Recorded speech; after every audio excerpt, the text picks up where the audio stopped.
Mi hija me convenció de pagar por su boda, y ahora que descubrí que planea no dejarme entrar a la ceremonia, cancelé todo. Sin que ella lo supiera, mi hija y yo teníamos una buena relación cuando era más joven. Hablábamos mucho, siempre la sacaba a pasear y, en general, parecía que realmente le gustaba estar conmigo. Sin embargo, cuando su madre me engañó y nos divorciamos, creo que de alguna manera ella volvió a mi hija en mi contra. Y desde entonces, mi hija se fue a vivir con su madre y se negó a hablar conmigo.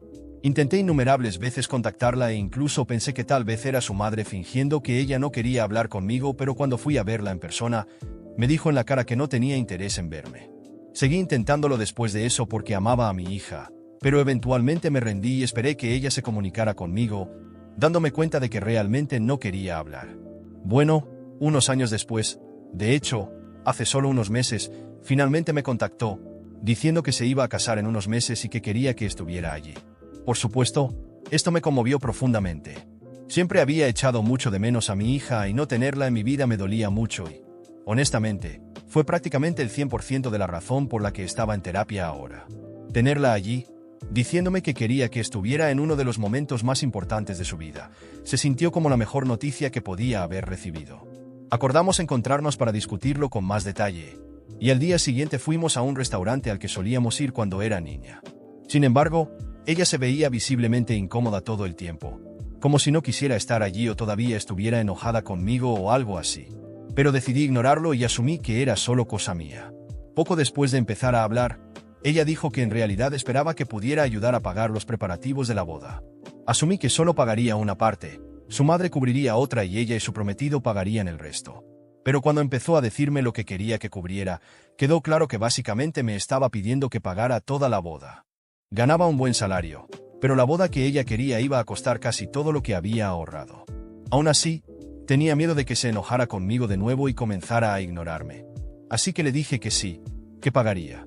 Gasté mis ahorros, tomé un préstamo y durante los siguientes meses hice todos los pagos para la boda. Siempre me pareció extraño que no hablara conmigo de nada más que de la boda. Pero una vez más, simplemente asumí que estaba emocionada por su gran día y no lo cuestioné. Sin embargo, recientemente, solo unos días antes de que la boda se suponía que ocurriera, escuché un golpe en la puerta y cuando la abrí, era su tío, el hermano de mi ex esposa. Claramente estaba molesto y me pidió entrar porque necesitaba hablar conmigo urgentemente. Pensé que algo les había pasado, así que lo dejé entrar y fue entonces cuando me contó todo. Después de que el tío de mi hija me reveló la verdad, sentí como si el suelo se hubiese desvanecido bajo mis pies. Sus palabras aún resonaban en mi cabeza. Ella nunca quiso que estuvieras en la boda. En realidad, ella y su madre planearon desde el principio que tú pagarías todo, pero no serías invitado a la ceremonia. Me quedé en shock. Después de tantos años intentando recuperar el cariño de mi hija, ¿esto era lo que planeaba? Al principio, no quise creerlo. Pensé que quizá era un malentendido. Pero el tío, visiblemente avergonzado e indignado con la situación, me mostró mensajes entre mi hija y su madre, donde se burlaban de que yo estaba tan desesperado por atención que había aceptado pagar todo sin cuestionarlo. Ellas mencionaban incluso que me pondrían en una sala aparte, lejos de los invitados, para evitar que causara vergüenza en la ceremonia. Mi ex esposa hasta sugería que, después de la fiesta, cortaran el contacto conmigo de nuevo, ya que ya no tendría utilidad. La rabia empezó a crecer dentro de mí, una mezcla de humillación y dolor. Había gastado todo lo que tenía y más, sacrificando mi futuro financiero, todo por creer que podía reconstruir la relación con mi hija. Y ahora me trataban como un banco, una fuente de dinero desechable. Decidí actuar de inmediato. Llamé al banco y cancelé todos los pagos futuros que aún no se habían realizado. También contacté al servicio de catering, al lugar de la ceremonia, a la florista y a la empresa de decoración, y les informé que ya no iba a financiar nada. Estaba en mi derecho, ya que todo estaba a mi nombre. Fue un golpe financiero directo al corazón de la ceremonia, y sabía que sin ese dinero, la boda que mi hija soñaba no se llevaría a cabo. En los días siguientes, la reacción fue rápida. Primero, recibí mensajes furiosos de mi hija, exigiendo explicaciones. Decía que yo estaba arruinando su boda, que era un egoísta y que no me importaba su felicidad. Traté de explicarle que sabía todo, que había descubierto sus planes, pero no me escuchó. En lugar de eso, me llamó patético por creer que realmente quería una reconciliación. En un momento, incluso admitió que planeaba mantenerme fuera de la ceremonia desde el principio, porque no quería que nadie pensara que yo era parte de la familia. La frialdad con la que me dijo eso dolió como una puñalada, pero no me arrepiento. Ya no respondería a sus ataques. En lugar de eso, decidí que era hora de exponer la verdad. Escribí una larga publicación en las redes sociales, explicando toda la situación. No mencioné nombres directamente, pero di suficientes detalles para que la gente entendiera. Conté cómo me habían tratado como un cajero automático y luego descartado, y cómo, por amor a mi hija, estaba dispuesto a arriesgar todo para estar presente en uno de los días más importantes de su vida, solo para descubrir que ella y su madre planearon humillarme. La publicación rápidamente llamó la atención. Familiares y amigos comenzaron a enviarme mensajes de apoyo, algunos de ellos incluso sorprendidos por el comportamiento de mi hija. La noticia se extendió entre los amigos de ella y de su madre. Pronto, la versión de mi hija, de que yo estaba arruinando todo, fue cuestionada y desacreditada. Mi hija y mi exesposa me llamaron varias veces, furiosas, diciendo que yo estaba destruyendo su reputación y que debía borrar la publicación. Cuando me negué, empezaron a amenazarme con demandarme por difamación. Pero sabía que la verdad estaba de mi lado. Todo lo que publiqué era cierto, y tenía pruebas de las conversaciones enviadas por el tío de mi hija, quien me apoyaba en esta decisión. La boda fue cancelada, ya que nadie más estaba dispuesto a ayudar financieramente, y las empresas que había contratado rechazaron cualquier intento de reactivar los contratos sin mi pago. Mi hija, desesperada, intentó conseguir ayuda de amigos, pero el dinero no era suficiente para cubrir todos los costos de la lujosa fiesta que había planeado. Aparentemente, hasta su prometido comenzó a tener dudas sobre continuar con la boda, al darse cuenta de hasta dónde estaba dispuesta a llegar para conseguir lo que quería. Mi exesposa, quien siempre había mantenido una imagen impecable ante amigos y familiares, ahora estaba expuesta como una manipuladora, y muchos de los que confiaban en ella se alejaron. Yo, por otro lado, aunque con el corazón roto, sentí que, por primera vez en mucho tiempo, estaba recuperando el control de mi propia vida. Había sido humillado, traicionado y tratado como un simple recurso financiero, pero no iba a seguir siendo pisoteado. La última vez que vi a mi hija fue cuando llegó a mi casa, golpeando la puerta, exigiendo que arreglara todo y borrara esas mentiras de las redes sociales.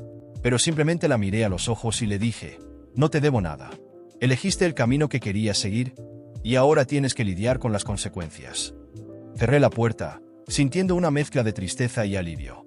Claro, la pena de perder a mi hija es algo que cargaré para siempre, pero no podía seguir siendo un títere de sus caprichos y los de su madre.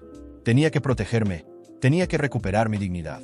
Y, finalmente, me di cuenta de que, a veces, amar a alguien también significa saber cuándo dejar de lastimarse por esa persona. Después de cerrar la puerta en la cara de mi hija, una mezcla de sentimientos se apoderó de mí. Tristeza, alivio y, sí, una rabia latente que aún debía enfrentar.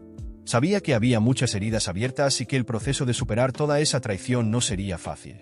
Pero en lugar de dejar que el dolor me consumiera, decidí canalizarlo de otra forma. Si ella pensaba que ya no tenía utilidad, le demostraría a todos que estaba muy lejos de ser alguien a quien subestimar. Comencé por reorganizar mi vida financiera. Aunque había gastado una parte considerable de mis ahorros en los preparativos de la boda que nunca se celebró, aún tenía mi casa y algunos bienes. Logré renegociar el préstamo que había tomado para la boda, explicando la situación al banco, que, al escuchar mi historia, fue más flexible con las condiciones. Fue un pequeño alivio en medio de tanto caos. Con eso, decidí centrarme en mejorar mi carrera. Durante los últimos años, me había mantenido en un trabajo estable, pero sin ambiciones, viviendo en automático. Con toda esta situación, me di cuenta de que necesitaba un propósito mayor. Encontré una oportunidad para abrir mi propio negocio en un área que siempre me interesó, la consultoría financiera. Tenía experiencia y conocía bien el mercado, pero antes me faltaba valor. Ahora, este episodio doloroso me dio el impulso que necesitaba para invertir en mí mismo.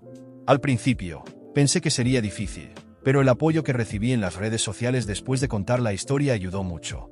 Personas que habían pasado por situaciones similares me buscaron, pidiéndome consejos sobre cómo lidiar con problemas financieros y emocionales. En poco tiempo, mi consultoría comenzó a crecer y empecé a ver una luz al final del túnel. Mientras tanto, la situación de mi hija y de mi exesposa iba de mal en peor.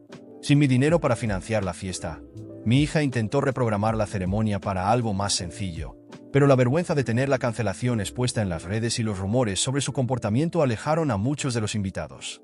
El novio, que inicialmente había creído su versión, ahora estaba visiblemente distante, y hasta donde supe, terminaron antes de poder reagendar la boda. No es que eso me trajera placer, pero parecía una prueba de que las mentiras, tarde o temprano, siempre encuentran su final. Mi exesposa tampoco estaba en una buena situación. La revelación de su comportamiento arruinó su imagen, y muchos de los amigos y familiares que antes la apoyaban comenzaron a verla de otra manera. Me enteré, a través de conocidos en común, que ella enfrentaba dificultades financieras, ya que también contaba con parte de mi dinero para mantener su estilo de vida. Cuando finalmente se dio cuenta de que las personas a su alrededor se alejaban, intentó acercarse de nuevo a mí, diciendo que todo había sido un malentendido y que nuestra hija solo estaba confundida. Pero esta vez, no me dejé engañar. Cuando apareció en la puerta de mi casa, diciendo que deberíamos superar esto juntos, le respondí fríamente: yo ya lo superé, y ahora estoy viviendo una vida que no te incluye a ti. Ver su expresión, que siempre había sido de total confianza, transformarse en una mezcla de sorpresa y frustración fue una pequeña victoria. Con el paso de los meses, mi consultoría ganó cada vez más clientes, y finalmente pude liquidar todas las deudas que había asumido para la boda que nunca se celebró. Decidí, entonces, dar un paso más allá. Comencé a invertir en bienes raíces, algo que siempre había sido un sueño lejano. Pronto, logré comprar algunos apartamentos pequeños para alquilar. Las cosas empezaron a mejorar, y por primera vez en mucho tiempo, sentí que tenía el control de mi vida. Fue en ese momento cuando pensé en cómo podría dar un paso final en este proceso de superación, algo que mostrara que no solo había vencido, sino que ahora yo era el que tenía el poder sobre mi vida y mis decisiones. Y una oportunidad perfecta surgió cuando me enteré de que mi hija tenía problemas para alquilar un espacio para un nuevo evento que planeaba, algo más sencillo y pequeño, ya que la boda original había sido un desastre. Descubrí que uno de los inmuebles que había adquirido recientemente estaba en la lista de lugares que ella estaba considerando para el evento. Sabía que sería un golpe duro, pero sentí que era necesario. Me puse en contacto con la inmobiliaria y dejé claro que no alquilaría el espacio para ella, ni para ningún evento relacionado con mi exesposa. Y me aseguré de que ella supiera que yo era el propietario. El mensaje fue simple: ahora soy yo quien decide quién entra o no en mis espacios. Días después, recibí un mensaje de ella, lleno de rabia e indignación. Me acusaba de ser cruel, de arruinarle la vida y de hacer todo esto por venganza. Solo le respondí: quizá ahora entiendas lo que es ser tratado como alguien desechable. Pero no es venganza, es una lección que necesitabas aprender. La verdad es que no me complace saber que está pasando por dificultades. Pero también sé que, durante mucho tiempo, fui humillado, traicionado y tratado como un objeto. Ahora era mi turno de trazar mi propio camino. Y si eso significaba poner a algunas personas en su lugar, que así fuera. Hoy, estoy viviendo una vida plena. Mi negocio sigue creciendo, y finalmente encontré un nuevo sentido para mi vida. Estoy en paz conmigo mismo y, aunque aún siento la ausencia de lo que mi hija y yo podríamos haber tenido, sé que hice lo correcto al alejarme. No sé si algún día ella entenderá todo esto. Quizá, con el tiempo, se dé cuenta de que las elecciones que hizo trajeron sus consecuencias. Tal vez un día me busque, no por interés, sino con un verdadero deseo de reconstruir algo. Y si ese día llega, quizá esté dispuesto a hablar. Pero, por ahora, estoy enfocado en mí, en mi vida, y en lo que puedo construir de aquí en adelante. Esta es mi revancha. No es solo una historia de venganza, sino de redención y de aprender a valorarme. Y esa es la mejor venganza de todas: tener el control sobre mi vida nuevamente y demostrar que, al final, logré levantarme más fuerte que nunca.